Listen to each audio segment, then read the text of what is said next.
Buenos días, tardes o noches. Nosotros somos el equipo 1 pertenecientes al grupo 2202, sección C, de la asignatura Métodos y Técnicas de Investigación 2. Y vamos a hablar de los instrumentos de medición de inteligencia. Antes de empezar a conocer sobre los instrumentos de medición de la inteligencia, es importante indagar un poco sobre el término de inteligencia. Los pioneros en utilizar este término fueron Herbert Spencer y Francis Galton, los cuales sostenían que entre los seres humanos existe un grado innato de habilidad mental general, a lo que ellos lo denominaron como inteligencia. Por otra parte, Ebbinghaus definía la inteligencia como la capacidad para adaptarse a nuevas situaciones.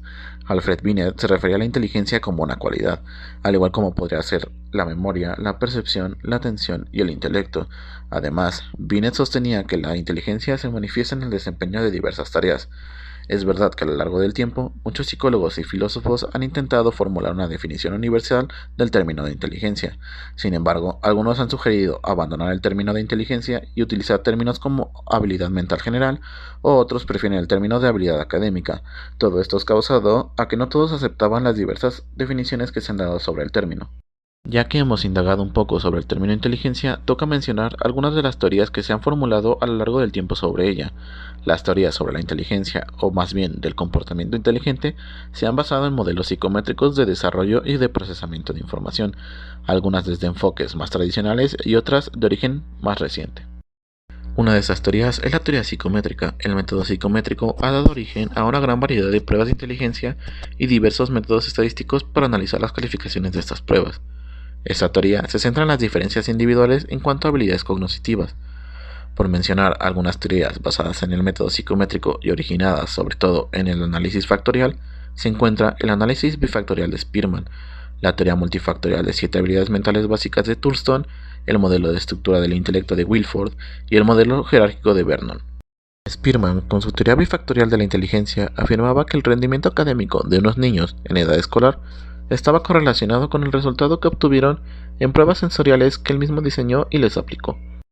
La teoría de Thurston surge como contraposición a la teoría de Spearman y parte de la idea de que la inteligencia solo puede existir a partir de puntuaciones específicas obtenidas de la resolución de tareas concretas. El modelo de estructura del intelecto se basa en la consideración de la inteligencia como el proceso mediante el cual el ser humano transforma la información del medio en contenidos mentales.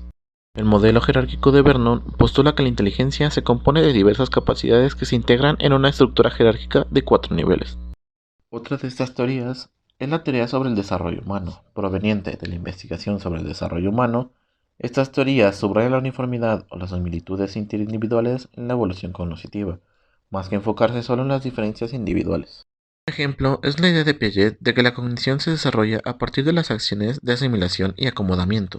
Por un lado, a través de la asimilación, incorporamos nueva información o experiencias a nuestras ideas existentes, mientras que por otro lado, en la acomodación, las antiguas ideas son modificadas o incluso reemplazadas con base en nueva información. Piaget, para explicar esto, decía que al interactuar con el ambiente, un niño en crecimiento crea esquemas de modo que funcionen como mapas explicativos y guías para el comportamiento. Hablaremos sobre el desarrollo cognitivo según Piaget. Probablemente la teoría más citada y conocida sobre el desarrollo cognitivo en los niños es la de Jean Piaget. Según esta teoría, los niños pasan a través de etapas específicas conforme va madurando su intelecto y su capacidad para percibir las relaciones de todo tipo. Estas etapas se desarrollan en un orden fijo en todos los niños. No obstante, la edad puede variar ligeramente de un niño a otro. Existen 4 etapas, las cuales son la etapa sensomotora, etapa preoperacional, etapa de operaciones concretas y la etapa de operaciones formales. ¿En qué consiste la etapa sensomotora? Esta etapa tiene lugar entre el nacimiento y los 2 años de edad. Durante este periodo, los niños comienzan a entender la información que perciben a través de sus sentidos y se inician en el desarrollo de su capacidad de interactuar con el mundo. En esta etapa los niños aprenden a manipular los objetos. Un aspecto interesante de este periodo es que no pueden entender la permanencia de estos objetos si no están dentro de un alcance de sus sentidos. Es decir, que Una vez que un objeto desaparece de su vista, el niño no comprende que ese objeto o persona sigue allí. Por ese motivo, le resulta tan atrayente y sorprendente el juego al que muchos adultos juegan con sus hijos, eh, que consiste en esconder su cara tras un objeto como un cojín y luego volver a aparecer. Es un juego que contribuye además a que aprendan a la permanencia del objeto. Por lo tanto, podemos decir que es uno de los mayores logros de esta etapa.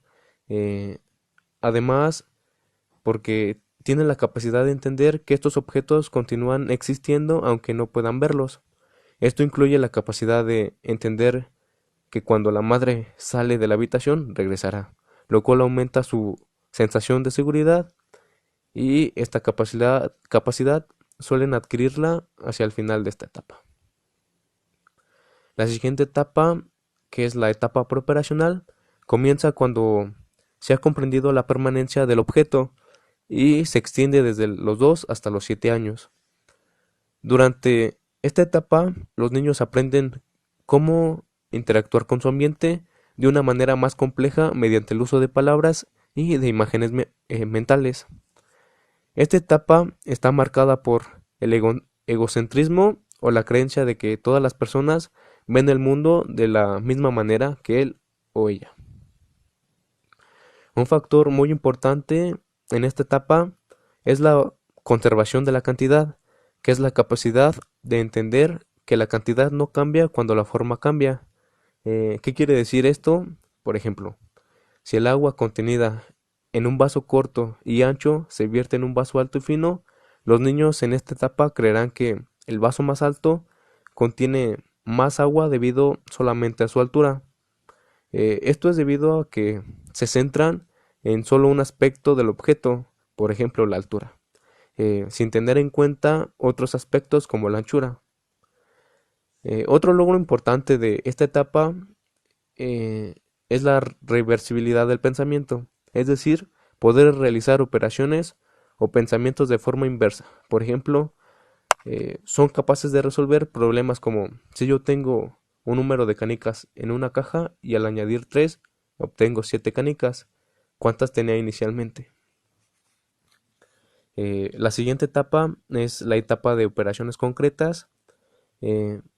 Normalmente tiene lugar entre los 7 y 12 años aproximadamente, y está marcada por una disminución gradual del pensamiento egocéntrico y por la capacidad creciente de centrarse en más de un aspecto de un estímulo. Pueden entender el concepto de agrupar sabiendo que un perro pequeño y un perro grande siguen siendo ambos perros, o que los diversos tipos de monedas y los billetes forman parte del concepto más amplio de dinero. Solo pueden aplicar esta nueva comprensión a los objetos concretos, es decir, los objetos imaginados o los que no han visto, oído o tocado continúan siendo algo místico para estos niños, y el pensamiento abstracto tiene todavía que desarrollarse. Y por último tenemos la etapa de las operaciones formales. En esta etapa final del desarrollo cognitivo se basa desde los 12 años en adelante. Los niños comienzan a desarrollar una visión más abstracta del mundo y a utilizar la lógica formal. Pueden aplicar la reversibilidad y la conservación a las situaciones tanto reales como imaginadas. También desarrollan una mayor comprensión del mundo y la idea de causa y efecto. Esta etapa se caracteriza por la capacidad de formular hipótesis y ponerlas a prueba para encontrar la solución a un problema. Otra característica del individuo en esta etapa es su capacidad para razonar en contra de los hechos. Es decir, si le dan una afirmación y le piden que la utilice como base de una discusión, es capaz de realizar la tarea, como por ejemplo, pueden razonar sobre qué pasaría si el cielo fuera rojo.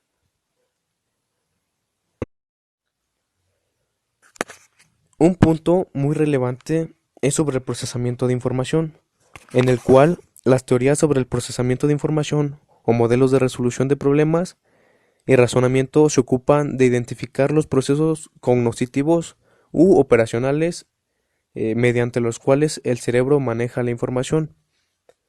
La investigación sobre la atención y velocidad de procesamiento ha recibido un énfasis particular desde una perspectiva de procesamiento de información. Resultan ilustrativas de las teorías de procesamiento de información, las teorías triárquicas o de proceso componencial de Sternberg de 1982, la teoría de inteligencias múltiples de Gardner de 1983 y el modelo de Paz de 1994. En un principio, Sternberg en 1982 formuló la hipótesis de que existen 5 clases de procesos componenciales mediante los cuales el cerebro opera sobre la información y resuelve problemas a saber. Estos son los metacomponentes, componentes de desempeño, componentes de adquisición, componentes de retención y componentes de transferencia. Entre los diversos componentes de estas 5 clases, la codificación y la comparación son especialmente críticas para lograr una resolución efectiva de los problemas. Además, en una extensión de su teoría de procesos componenciales, Sternberg entre 1985 y 1986 propuso una teoría triárquica que incluye 3 subteorías, que son componencial, de experiencia y contextual. La subteoría componencial consiste en metacomponentes, componentes de desempeño y componentes de adquisición de conocimiento. La subteoría experiencial se ocupa de formular nuevas ideas combinando factores o información aparentemente no relacionados. Y la subteoría contextual aborda la de adaptarse a condiciones ambientales cambiantes y conformar el entorno de tal modo que nuestras ventajas se incrementen y nuestras desventajas se descompensen. De acuerdo a la teoría de Gardner de inteligencias múltiples, la cognición y el procesamiento de información en los humanos implica el despliegue de varios sistemas simbólicos que son formas características de percepción, memoria y aprendizaje. Además, propuso que hay 7 formas de inteligencia, que son la lingüística, lógico-matemática, espacial, musical, kinestésica corporal y 2 formas de inteligencia personal, conocidas como intrapersonal e interpersonal. Asimismo, sostuvo que solo las primeras 3 formas se miden mediante test de inteligencia convencionales y que la cultura occidental ha puesto demasiado énfasis en las primeras de estas, la lingüística. Sin embargo, Gardner advierte que otras 2 formas de inteligencia, que es la lógico-matemática y la espacial, son más valiosas que muchas sociedades y circunstancias. Por último, tenemos el modelo de inteligencia Paz, que se basa en la teoría de Alexander Luria de que el cerebro humano está funcionalmente dividido en 3 unidades. La primera unidad funcional, que se asocia con el tallo cerebral superior y el sistema límbico, es responsable de la estimulación y la atención. La segunda unidad funcional está asociada con las regiones posteriores de los hemisferios cerebrales, incluyendo las áreas visual, la auditiva y sensorial general. Además, es mediante procesos de razonamiento simultáneos y sucesivos. Y por último tenemos la tercera unidad funcional, que está asociada con las partes anteriores del hemisferio cerebral, en particular con la región prefrontal, y es responsable de planear, regular y verificar la actividad cognitiva. En contraste con otras definiciones más teóricas, las definiciones operativas de la inteligencia se centran en su medición y en las aplicaciones relacionadas. Tal vez la más operativa de dichas definiciones fue la sugerida por Boring, quien propuso definir a la inteligencia como aquello que se mide por medio de un test de inteligencia. Lo que sea que midan los test de inteligencia, estas pruebas se han usado para varios fines prácticos, incluyendo en primer lugar el diagnóstico de la habilidad mental alta y baja y la ubicación de los retrasados mentales o los superdotados en programas o clases especiales, siguiendo por la selección, colocación y clasificación de estudiantes en instituciones de educación superior, empleados en organizaciones de negocios o industriales y personal de dependencias militares y gubernamentales, la determinación y el diagnóstico de discapacidades relacionadas con el trabajo por demandas de seguros, la asesoría y rehabilitación vocacional y educativa, el psicodiagnóstico de niños y adultos en contextos clínicos o psiquiátricos, la evaluación de la efectividad de tratamientos psicológicos e intervenciones en el medio ambiente y, finalmente, los estudios sobre habilidades cognitivas y personalidad. Se puede decir que la forma más común de clasificar las pruebas de inteligencia es mediante la dicotomía individual versus colectiva o en grupo. Los test de inteligencia individual que se aplican a una persona a la vez tienen un enfoque algo distinto que los test de inteligencia colectiva, los cuales pueden administrarse a muchas personas simultáneamente.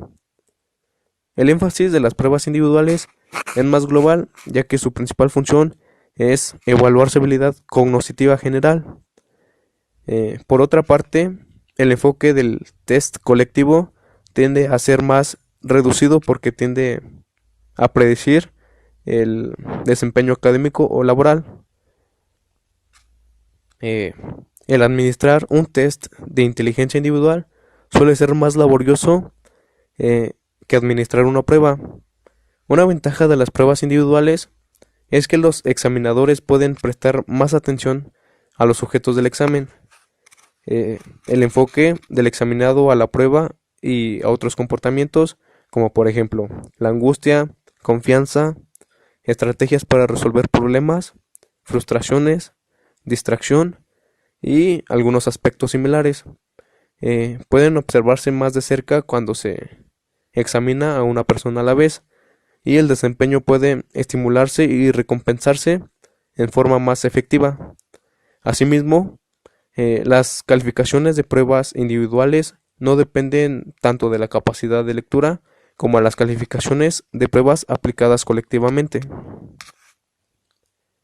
Para finalizar con los test de inteligencia colectivos grupales, se debe aclarar que estos se usan con mayor frecuencia para una selección inicial en situaciones educativas y laborales, y que es seguida por una evaluación individual cuando el examinado obtiene una calificación deficiente en una prueba colectiva o se requiere más información sobre sus cualidades y fallas cognitivas. También es más probable que los tests de inteligencia individual se usen en clínicas, hospitales y otros sitios donde se realizan diagnósticos clínicos. En dichos lugares, las pruebas sirven no solo como medidas de la habilidad mental general, sino también como medio de comprender más a fondo el funcionamiento de la personalidad y discapacidades cognitivas específicas. Los instrumentos que provienen del trabajo de Lewis Terman y David Wechsler han sido las pruebas de inteligencia individuales más comunes. Con el paso del tiempo, estos test se han usado para evaluar las habilidades intelectuales de niños y adultos en muchos contextos diferentes. Existen otras ediciones de la escala de Stanford-Binet, como la escala de 1916, donde las subpruebas se agrupan en niveles de edad cronológica. Terman seleccionó reactivos de las escalas de Binet-Simon, así como reactivos totalmente nuevos que representaban una muestra amplia de tareas que supuestamente requerían capacidades intelectuales aprovechadas. La edad mental y el cociente de inteligencia de un examinado en la escala de Stanford-Binet dependían de la cantidad de subpruebas aprobadas en los niveles de edad sucesivos. Durante muchos años, la escala de inteligencia de Stanford-Binet funcionó como un estándar con respecto al cual se evaluaban otros test de inteligencia. Sin embargo, tenían varias desventajas. Por ejemplo, La versión de 1916 solo se estandarizó en 1000 niños y 400 adultos. Por lo tanto, la muestra no se seleccionó con cuidado y no era representativa de la población estadounidense de la época. La versión de 1937 de la escala de inteligencia de Stanford-Binet tenía un límite inferior menor y uno superior mayor que en la escala de 1916. La muestra no era verdaderamente representativa de toda la población de Estados Unidos. Al evaluar a un niño con la escala de Stanford-Binet, el examinador primero determinaba la edad basal del niño, el nivel de años más alto en el que el niño pasaba todas las subpruebas. La evaluación continuaba entonces hasta la edad tope, el nivel de años inferior en que el niño fallaba en todas las pruebas. En la tercera edición de la escala de inteligencia de Stanford-Binet, publicada en 1960, se introdujeron algunos cambios. Uno de estos consistía en una subprueba alternativa en cada nivel de edad para usarla como cuando alguna de las subpruebas no se aplicaba o se aplicaba de modo incorrecto. El tiempo de la prueba también podía reducirse en ciertos casos administrando solo 4 subpruebas seleccionadas en lugar de 6 en cada nivel de un año. Con base en la estandarización de 1972, se publicó un manual revisado para la tercera edición. El manual incluía coeficientes de confiabilidad de test, retest de más de .90. La cuarta edición de la escala de inteligencia de Stanford-Binet se elaboró considerando las necesidades de psicólogos clínicos, escolares y otros psicólogos que usan la información de los test de inteligencia. Además, estaba diseñada no solo para ayudar a identificar individuos con retraso mental o superdotados, sino también a proporcionar información diagnóstica sobre capacidades de aprendizaje específicas. Fue diseñada para medir la inteligencia desde los 2 años hasta la edad adulta. El modelo en que se basó la escala consiste en una jerarquía de 3 niveles con un factor de inteligencia general. El primer nivel, 3 factores amplios, habilidades cristalizadas, que abarcan razonamiento verbal, vocabulario, comprensión y relaciones verbales. El razonamiento cuantitativo está comprendido por cuantitativo, series de números y construcción de ecuaciones. En cuanto a las habilidades fluido-analíticas, está conformado por razonamiento abstracto visual, constituido por análisis de patrones, copiado, matrices, doblar y cortar papel. Y memoria de corto plazo, constituida por memoria de cuentas, memoria para enunciados, memoria para dígitos y memoria para objetos. El tiempo de administración para toda la escala es de aproximadamente 75 minutos y varía de acuerdo con la edad del examinado y la cantidad de pruebas administradas. La administración del test de ruta continúa mientras el examinado no falle en 3 o 4 reactivos en 2 niveles consecutivos. Las puntuaciones crudas en cada una de las 15 pruebas son iguales a la cantidad de reactivos aprobados. A pesar de los esfuerzos por seleccionar una muestra de estandarización que fuese verdaderamente representativa de la población estadounidense, la muestra contenía cantidades desproporcionadas de individuos de los niveles socioeconómicos y educativos más altos. David Wechsler publicó un test de inteligencia individual diseñado específicamente para adulto. Consistía en 6 subpruebas verbales y 5 subpruebas de ejecución. Las subpruebas verbales y de ejecución se administran alternadamente, y dentro de cada subprueba los reactivos se presentan en orden de dificultad creciente. Se requieren alrededor de 75 minutos para administrar las 11 subpruebas. Las subpruebas en la escala verbal puede convertirse en un coeficiente de intelectual verbal, y la suma de las puntuaciones escaladas de las subpruebas en la escala de desempeño en un coeficiente de inteligencia de desempeño, y la suma de las puntuaciones escaladas de las 11 subpruebas en una escala completa del coeficiente intelectual. Las diferencias pronunciadas entre las calificaciones escaladas de subpruebas y entre los CI verbales y de ejecución tienen cierto valor en el diagnóstico de daño cerebral orgánico y psicopatología en la diferenciación entre inteligencia y oportunidad. Dentro de la nueva edición se prestó particular atención a las subpruebas verbales, como información, vocabulario y comprensión, las cuales, debido a que están más sujetas a cambios culturales, se vuelven obsoletas más pronto que otras subpruebas. Se incluyeron 3 nuevas subpruebas: razonamiento de matriz, búsqueda de símbolos y secuencias de letras y números. El tiempo de aplicación es menor. Además, permite efectuar un examen de la relación entre el funcionamiento intelectual de una persona y su memoria. Por otro lado, la escala de inteligencia para niños de Wechsler, el WISC, fue diseñada para niños de entre 6 y 16 años con 11 meses. Consiste en 6 subpruebas verbales y 7 subpruebas de ejecución. Las 10 subpruebas principales no complementarias pueden administrarse en un lapso de entre 50 y 70 minutos, y las subpruebas complementarias en otros 10 o 15 minutos adicionales. Se administran alternadamente.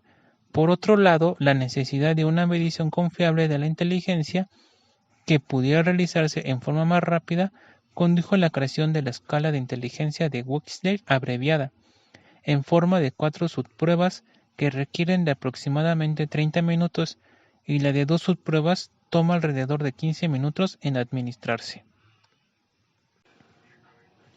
Otras pruebas de inteligencia individuales de rango amplio son escalas de habilidad diferencial.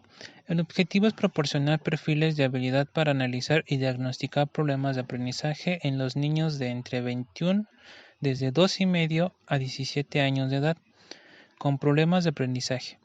Consisten de 20 pruebas, incluyendo 12 subpruebas principales, 5 subpruebas de diagnóstico y 3 subpruebas de aprovechamiento. La prueba Detroit de habilidad de aprendizaje fue diseñada para niños de entre 3 y 9 años de edad. Dura entre 15 y 20 minutos. La cuarta edición de la prueba Detroit de habilidad de aprendizaje fue diseñada para niños de 6 a 17 años y tarda de 50 a 90 minutos en administrarse. Es un mejoramiento sobre sus predecesoras con respecto a la claridad, facilidad de administración, estandarización, confiabilidad, validez y otras características estadísticas. Dentro de las pruebas de inteligencia de Kaufman, cuyo propósito es evaluar las habilidades de niños de entre 2,5 y 12,5 años de edad para resolver problemas que requieren de un pensamiento mental simultáneo y secuencial, medir habilidades adquiridas en lectura y aritmética, pueden administrarse en un lapso de 35 a 85 minutos. Las pruebas Woodcock-Johnson III de habilidades cognitivas, cuyo objetivo es medir la habilidad intelectual general, habilidades cognitivas específicas y el aprovechamiento académico. Esta batería consiste en una batería estándar de 10 pruebas y una batería ampliada de 10 pruebas adicionales. Las pruebas tienen un rango amplio de edad y grado, desde jardín de niños hasta la universidad, y una duración de evaluación relativamente breve, aproximadamente 5 minutos por prueba. El sistema de evaluación cognitiva Dax-Naglieri está orientado a niños de edad escolar y adolescentes de 5 años a 17 años con 11 meses. El tiempo de evaluación es de 40 minutos para la batería básica y de 60 minutos para la batería estándar. La batería básica consiste en 2 subpruebas y la batería estándar en 3 subpruebas. Por otro lado, los instrumentos psicométricos que requieren de señalar, manipular objetos o de otras pruebas no verbal antes que de hablar o escribir se conocen como pruebas no verbales. Las pruebas de una única tarea. Para medir las habilidades mentales se han utilizado tareas no verbales como rompecabezas de diversos tipos, el golpeteo secuencial de cubos, problemas de emparejamiento, diseños de cubos, laberintos, dibujos de personas y señalamiento de imágenes. Los laberintos se han usado en forma extensa tanto en laboratorios psicológicos y clínicas como en varias pruebas estandarizadas. En cada laberinto se instruye al examinado para que trace el camino más corto entre el punto de partida y el final, sin levantar el lápiz ni entrar en un callejón sin salida. Tiene una duración de 25 minutos y se ha empleado en varias investigaciones y estudios antropológicos, sobre los efectos de las drogas y la neurocirugía. La escala de madurez mental de Columbia es otra prueba de una única tarea que solo requiere de señalar. Esta prueba se diseñó originalmente para evaluar niños con parálisis cerebral, pero puede administrarse a otros niños con verbales y motrices disminuidas, como discapacidades visuales, trastorno del habla, de la audición, retraso mental, así como niños hiperactivos. Se pide al niño de entre 3,5 y 10 años de edad que seleccione a partir de una serie de dibujos presentados en cada tarjeta la imagen que no pertenece al grupo. La prueba dura entre 15 y 20 minutos. Existen dos materias que pruebas de ejecución que han usado ampliamente en niños con discapacidades de habla y de audición, como la prueba Hiskey-Nebraska de habilidad de aprendizaje. Esta prueba se diseñó específicamente para evaluar las capacidades cognitivas de niños con discapacidad auditiva. Consiste en 12 subpruebas no verbales aplicadas mediante instrucciones en pantomima a niños sordos o con instrucciones verbales a niños normales. La versión revisada de la escala Leiter de desempeño internacional, Leiter-R, tiene un rango de edad de 2 a 21 años y puede administrarse sin lenguaje verbal a niños con problemas de audición o con otros trastornos lingüísticos de expresión o de recepción y culturalmente diferentes, con capacidades motrices, autistas e incluso a niños superdotados. Se solicita a los examinados que unan una serie de cartas de respuestas coloreadas con las ilustraciones correspondientes presentadas en un caballete. Las 4 subpruebas de razonamiento y las 6 de visualización de la batería de visualización y razonamiento requieren de un total de 40 minutos para administrar. La prueba comprensiva de inteligencia no verbal tiene un rango de edad muy amplio, de 6 a 90, y puede administrarse en alrededor de 1 hora. Es particularmente apropiada para calcular la inteligencia de niños y adultos con problemas de lenguaje o de habilidades motoras finas. Pueden ser personas que hablen una lengua distinta al inglés, tengan desventajas socioeconómicas o sean sordos o que sufran algún trastorno del lenguaje, una discapacidad motora o un problema neurológico. Estas subpruebas se diseñaron para medir el razonamiento analógico, las calificaciones categóricas y las habilidades de razonamiento secuencial. Dentro de la prueba universal de inteligencia no verbal, el examinador usa 8 gestos universales de manos y cuerpo para explicar las tareas de la prueba al examinado. Además de estos gestos, la aplicación de la prueba incluye demostraciones por parte del examinador, reactivos de muestra, respuestas correctas, reactivos de transición en puntos de verificación. Además es adecuada para individuos con impedimentos de habla, lenguaje o audición, así como para aquellos que no son comunicativos verbalmente o provienen de distintos contextos culturales o lingüísticos. La batería ampliada toma 45 minutos en su administración, mientras que la batería estándar solo 30 minutos. Los test de inteligencia colectivos es una prueba colectiva grupal de inteligencia típica. Puede constar de un conjunto de preguntas de opción múltiple dispuestas en un formato de espiral ómnibus, en la cual se mezclan los diversos tipos de reactivos que comprende la prueba y se ordenan con dificultad creciente.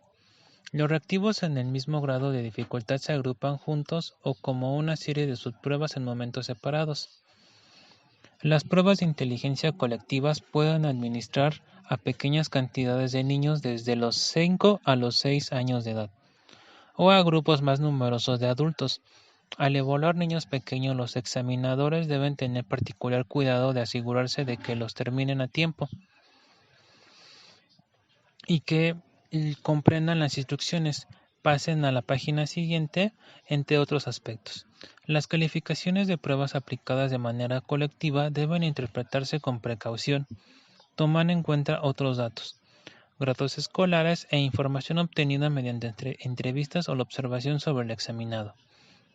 La prueba Otis-Lennon de habilidad escolar consiste en diversos reactivos de imágenes verbales, de figuras y cuantitativos, a fin de medir comprensión verbal, razonamiento de imágenes, razonamiento de figuras y razonamiento cuantitativo.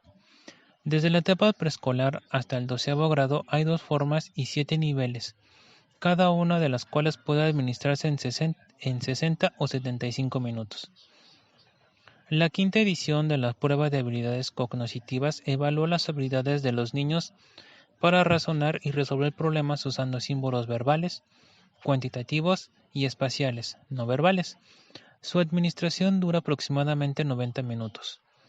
Cada nivel contiene una batería verbal, una batería cuantitativa y una batería no verbal, que consisten en 2 o 3 subpruebas. Por otra parte, la prueba de personal Wonderlic es un instrumento breve, de 12 minutos, de 50 reactivos y consiste en analogías, definiciones, problemas lógicos y aritméticos, relaciones espaciales, comparaciones entre palabras y ubicación de dirección. Esta prueba se ha usado ampliamente como herramienta de selección en situaciones laborales. Es un dispositivo justo y válido para la selección de un amplio rango de puestos. Dentro de las pruebas de inteligencia colectivas grupales no verbales y justas para las culturas se encuentra el test de dibujo de Goodenough-Harris, prueba no verbal adecuada para su administración colectiva o individual. Es una prueba de tareas múltiples. Solo requiere que el examinado realice dibujos de un hombre, una mujer y de sí mismos. Más que calificarse por su mérito artístico, los dibujos se evalúan comparándolos con los 12 dibujos modelos por la presencia de 73 características específicas, por ejemplo, detalles corporales y de vestimenta, proporcionalidad de cabeza y tronco. Las pruebas no tienen límite de tiempo, pero suele durar entre 10 y 15 minutos. Al diseñar una prueba de inteligencia justa para las culturas se intenta utilizar solo reactivos relacionados con experiencias comunes a un amplio espectro de culturas. Como las polas matrices progresivas de Raven, esta prueba puede administrarse ya sea en forma individual o colectiva. Demanda al examinado iniciar cuál de las diversas figuras o diseños pertenece a una matriz dada. La forma estándar para edades de 6 a 80 años incluye 5 conjuntos en blanco y negro de 12 problemas cada uno y terminan en un lapso de 20 a 45 minutos. La forma coloreada para niños de 5 a 11 años, individuos de edad avanzada y personas mental y físicamente impedidas, toma de 15 a 30 minutos en terminarse. La forma avanzada tiene un rango de los 11 años a la edad adulta y dura entre 40 y 60 minutos. Además, las pruebas de inteligencia justas para las culturas están compuestas por 3 escalas. La escala 1 para niños de 4 a 8 años de edad y adultos retrasados mentales. La escala 2 para niños de entre 8 y 14 años y adultos de inteligencia promedio. Y la escala 3 para estudiantes universitarios, ejecutivos y otras personas de inteligencia superior al promedio. Cada escala contiene 4 subpruebas: series, clasificaciones, matrices y condiciones, para medir la habilidad para percibir relaciones.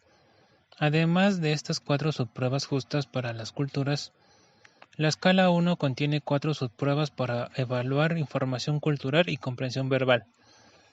La escala 1 no tiene límite de tiempo, pero toma alrededor de 22 minutos resolverla. Las escalas 2 y 3 se llevan 12 y medio minutos cada una.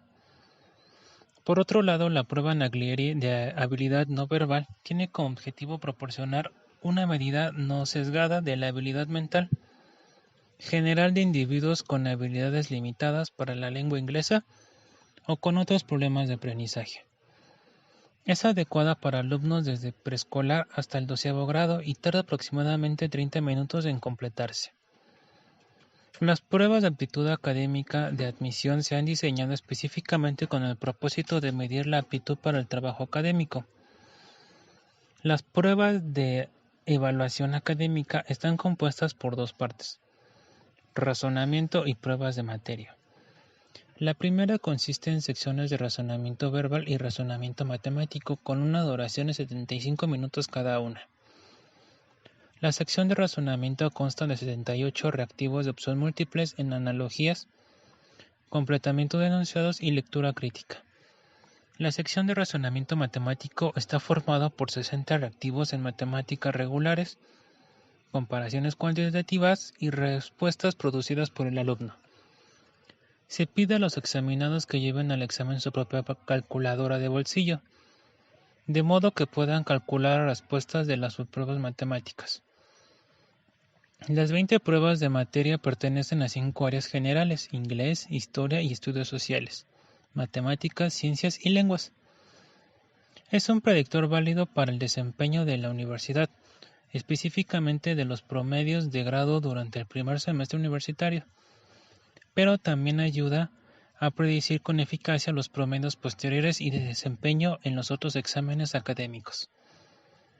Las pruebas universitarias estadounidenses son el segundo examen de admisión a la universidad más usado, el cual se aplica 5 veces al año tanto en Estados Unidos como en otros países. Hay 4 subpruebas: inglés, matemáticas, lectura y razonamiento científico. A quienes se someten a este examen se les entregan calificaciones de las 4 subpruebas, así como una calificación compuesta: el promedio de las 4 subpruebas redondeado al entero más cercano y 7 subcalificaciones. La prueba más popular para admisiones a una escuela de posgrado es el examen del registro de graduados. Consiste en una prueba general que mide la aptitud para el trabajo de posgrado y una serie de pruebas de materia que miden el aprovechamiento en una materia en particular. La prueba general contiene 3 secciones calificadas: una sección verbal de 30 minutos con 30 preguntas, una sección cuantitativa de 45 minutos con 28 preguntas y una sección analítica de 60 minutos con 35 preguntas. La prueba general produce calificaciones separadas y son exámenes de 3 horas sobre materias en particular.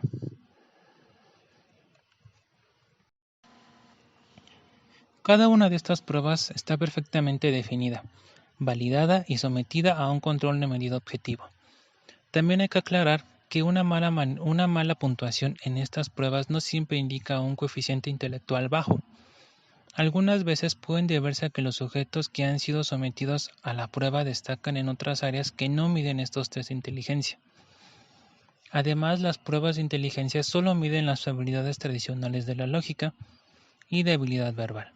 Hay muchas otras formas de inteligencia que estas pruebas no pueden medir o capturar.